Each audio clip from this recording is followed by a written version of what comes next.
I like to say keep it simple, and then you show this, and I'm like, oh, just kidding. No, I promise you, we do keep it simple. It's just that this slide is a little everywhere, all over. And I use it a few different places, so I try to tweak it. But yeah, this is our tech stack. This is typically a favorite channel, a favorite slide for people. And the big things that we think about is how do we identify and how do we find a lot of the buying group and the rest of that MQA to understand who also is typically involved. And so that comes down to that acquisition and contact acquisition. And then it comes down to the signals, like where are these signals coming in from? They're coming from everywhere. How do you measure them? How do you understand them? Did they visit your preference page and click unsubscribe? What type of signal is that? And how does that affect your scoring and some of the stuff that was on the previous slide? That's obviously it's in there. It's part of it. And so this is how we think about it. So there's a ton of data and signal stuff on the left-hand side and third-party signals.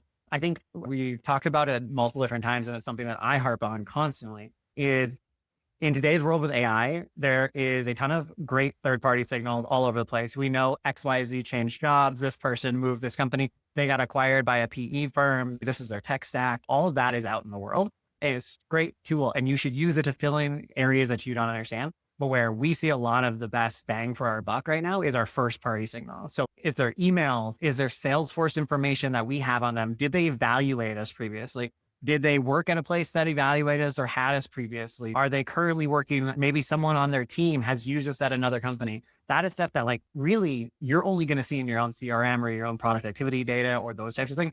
That is the juiciest data and the stuff that we use significantly in our scoring model to identify if you used this before. That's awesome. That's big plus on that. If you have bought us before and you were on an opportunity and contract, 10, 10, 10, 10, 10s across the board. And those are things that we think about when it comes to first party data. Did you evaluate us? Did you pick a competitor? Those are things that we think about as well. And that comes into kind of this intelligence area in the middle there where we're talking about how do we score this account? How do we score that contact on engagement, on fit?